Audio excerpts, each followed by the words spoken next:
Petroleum पदार्थों को सरकार ने रेवेन्यू का सोर्स बना लिया। ये रेवेन्यू का सोर्स क्यों बना लिया गया?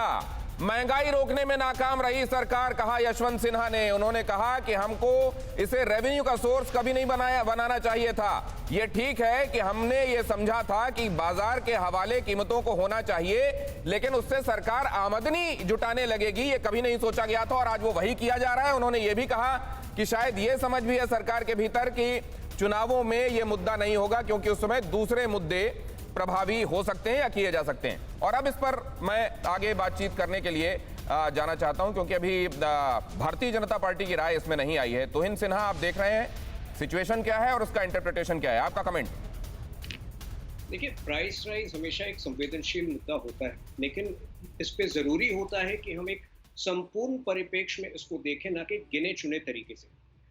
अगर पेट्रोल की कीमत को अगर हम 3 भागों में बांटे तो पहला होता है बेस प्राइस 40%, लगभग जो है, अगर 100 रुपये पेट्रोल का मूल्य है आज, तो 40% जो है ऑयल कंपनीज को जाती है, 30% का हिस्सा सेंटर को और 27 स्टेट को, 3% डीलर्स को। लेकिन सेंटर को जो शेयर आता है उसमें वापस फाइनेंस कमीशन के रिकमेंडेशन के तहत 42% वापस उसमें से राज्य सरकार को जाना होता है। तो कुल मिलाकर 21% का प्रभाव जो है पूरे प्राइस में केंद्र सरकार का रह जाता है, 42% का, लगभग 42% का राज्य सरकारों का। अब केवल इस साल 2020-21 की बात अगर मैं करूं तो 3,72,000। तो इन शायद आप हमारे साथ कुछ देर से जुड़े हैं, इसके पहले ही जब ये बातें शुरू हो रही थी तभी इस बात का कैविएट लिया गया था और ये बातें कही गई थी कांग्रेस की तरफ से।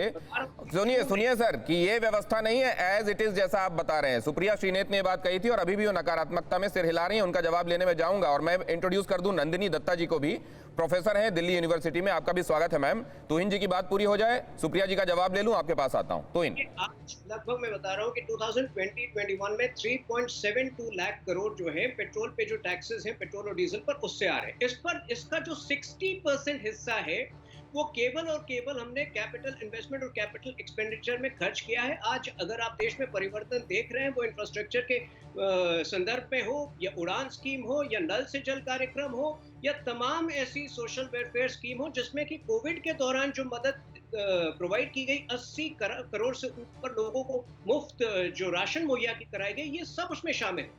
तो कहीं ना कहीं हमने प्रयास किया है कि ये जो प्राइसेस बढ़े उसको आपने इंपॉर्टेंट बात कही है कि हमने ये पूरा कैपिटल और इंफ्रा में खर्च किया है। सुप्रिया जी,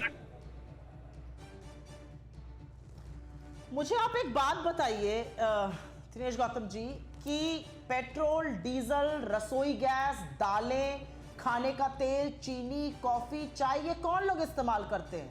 ये आम जनता इस्तेमाल करती है। वही आम जनता जिनके 97% लोगों का जो आय थी वो 3 साल से पहले जितनी थी उतनी हो गई है। 23 करोड़ लोग गरीबी की सीमा रेखा के नीचे चले गए। ये जो आप फिगर्स बता रहे हैं ये बिल्कुल गलत है सिन्हा साहब, शायद आप रिसर्च नहीं कर पाए। आपकी जानकारी के लिए मैं बता दूं कि जो ₹2.36 प्रति पेट्रोल एक्साइज ड्यूटी स्टेट्स को जाता था 2014 में, वो घटकर 57 पैसे हो गया है और सेंटर का शेयर 33 रुपए 20 पैसे हो गया। 33 रुपए 20 पैसा बनाम 57 पैसा। अब ये हालत है इस समय। तथ्यों की शायद जानकारी आप अपडेट नहीं कर पाए। मेरा अपना मानना है, दिनेश गौतम जी, आपने ये सवाल यशवंत सिन्हा जी से भी पूछा था कि रिफॉर्म, बिल्कुल रिफॉर्म होना चाहिए था और रिफॉर्म का समर्थन हमने भी किया, भाजपा ने भी किया। रिफॉर्म का क्या मतलब है कि जब कच्चा तेल $20 प्रति बैरल हो जाए तो हमारे और आप जैसे और तमाम उपभोक्ता उसका कम दाम दें। ऐसा हुआ, लेकिन इस सरकार ने पेट्रोल, डीजल, एलपीजी के दाम कम नहीं किए, तो रिफॉर्म नहीं हुआ। ये आपने डीकंट्रोल करके पैसा खुद कमा लिया जब जनता को राहत देने का वक्त था। आज जब दाम बढ़ा है तब भी आप कमर तोड़ रहे हैं। कमर्शियल गैस का दाम आपने एक साथ ₹226 से ज्यादा बढ़ा दिया है। ये किस तरह से 2,000 रुपए पर एक सिलेंडर बिक रहा है कमर्शियल? जवाब लेते हैं। करता है ढाबे वाले। ढाबे पर कौन खाता है? ड्राइवर, मजदूर जाके ड्राइवर ढाबे पे खाना खाते हैं, वो नहीं अफोर्ड कर सकते। ठीक है, ये इंपॉर्टेंट बात है सुप्रिया जी। गलती से नहीं हुआ है, ये सोचा समझा है। दिनेश जी 1 मिनट 10 सेकंड का टाइम दीजिए। ये सोचा समझा निर्णय है।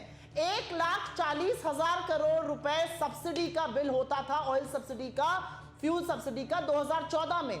वो घटाकर 12,000 करोड़ रुपए कर दिया गया है इस साल। ठीक क्यों है। किया गया है? क्योंकि सरकार को पता है कि कंट्रोल और मार्केट प्राइस एलपीजी का एक है, वो ठीक है। देंगे ही नहीं सब्सिडी ठीक है। गरीबों को ठीक इस पर। ठीक और है, इसीलिए तोहिन से जवाब लेता हूँ सुप्रिया जी, मैं इसका तोहिन से जवाब लेता हूँ। ठीक है।